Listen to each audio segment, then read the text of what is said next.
Assalamualaikum warahmatullahi wabarakatuh. Di sini saya akan memberikan sosialisasi 5M dan pentingnya vaksinasi.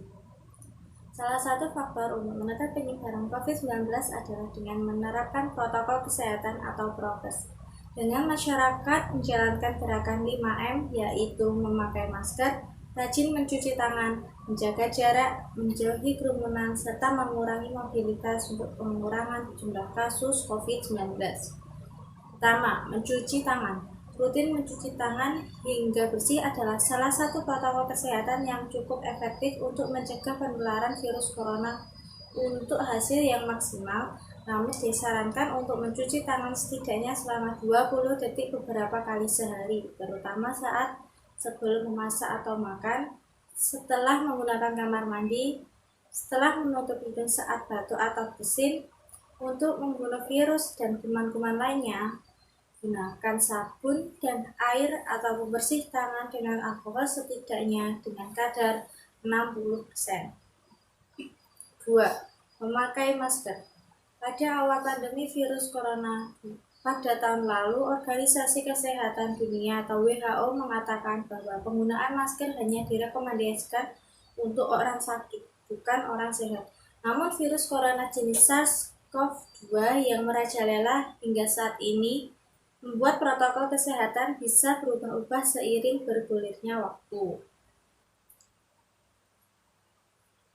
Protokol kesehatan virus corona terkait masker pun semakin digalakkan di beberapa negara. Di Amerika Serikat, Centers for Disease Control and Prevention atau CDC memperbarui pedoman terkait penggunaan masker. CDC mengimbau masyarakat AS harus memakai masker meski berada di dalam rumah pada kondisi tertentu.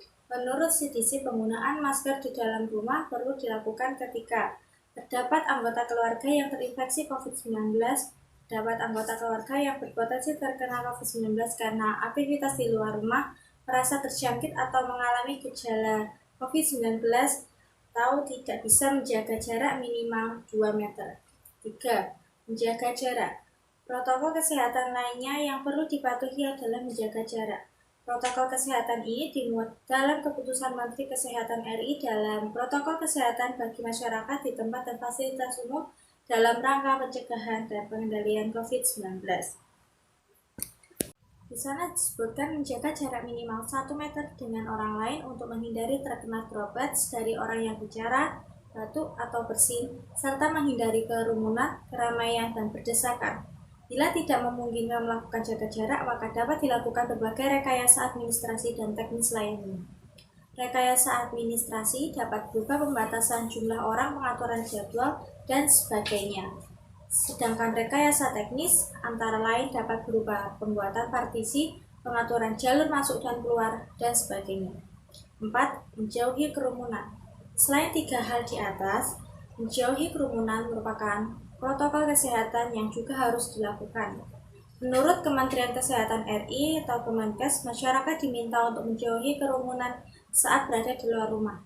Ingat, semakin banyak dan sering kamu bertemu orang, maka kemungkinan terinfeksi virus corona pun semakin tinggi.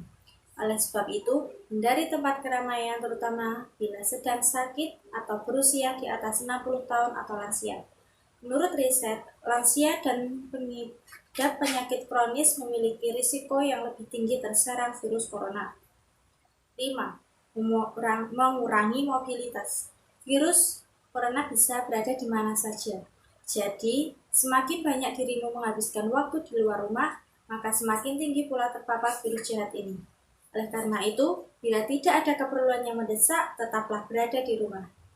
Mari kita terapkan protokol kesehatan 5M untuk mencegah penularan dan penyebaran virus corona di Indonesia. Alasan mengapa vaksinasi COVID-19 sangat penting. Sejak vaksinasi COVID-19 tiba di Indonesia, tidak sedikit masyarakat yang belum setuju akan anjuran pemerintah untuk menjalani vaksinasi COVID-19. Padahal pemberian vaksin ini sangatlah penting, bukan hanya untuk melindungi masyarakat dari COVID-19, tetapi juga memulihkan kondisi sosial dan ekonomi negara yang terkena dampak. Vaksinasi atau imunisasi bertujuan untuk membuat sistem kekebalan tubuh seseorang mampu mengenali dan dengan cepat melawan bakteri atau virus penyebab infeksi. Tujuan yang ingin dicapai dengan pemberian vaksin COVID-19 adalah menurunnya angka kesakitan dan angka kematian akibat virus ini. Meskipun tidak 100% bisa melindungi seseorang dari infeksi virus corona, vaksin ini dapat memperkecil kemungkinan terjadinya gejala yang berat dan komplikasi akibat COVID-19. Selain itu, vaksinasi COVID-19 bertujuan untuk mendorong terbentuknya herd immunity atau kekebalan kelompok. Hal ini penting karena ada sebagian orang yang tidak bisa divaksin karena alasan tertentu. Orang yang tidak dianjurkan untuk menerima vaksin atau tidak menjadi prioritas untuk vaksin COVID-19 adalah anak-anak atau remaja berusia di bawah 18 tahun dan orang yang menderita penyakit tertentu, misalnya diabetes atau hipertensi yang tidak terkontrol. Jadi, dengan mendapatkan vaksin COVID-19, Anda tidak hanya melindungi diri sendiri, tapi juga orang-orang di sekitar Anda yang belum memiliki kekebalan terhadap virus corona.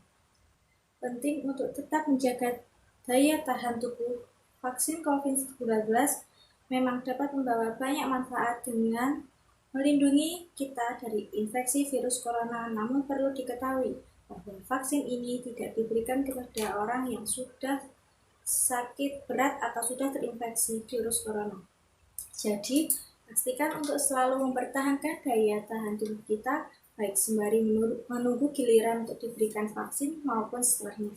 Hal ini karena dengan imunitas tubuh yang kuat, kita tidak akan mudah sakit sehingga kebugaran tubuh tetap terjaga. Beberapa cara untuk meningkatkan daya tahan tubuh adalah mengonsumsi makanan bergizi, rutin berolahraga, mengelola stres dengan baik, serta beristirahat yang cukup. Selain cara-cara tersebut, kita juga bisa mengonsumsi produk herbal yang dapat meningkatkan imunitas tubuh. Itu saja yang bisa saya sampaikan, kurang lebihnya mohon maaf. Wassalamualaikum warahmatullahi wabarakatuh.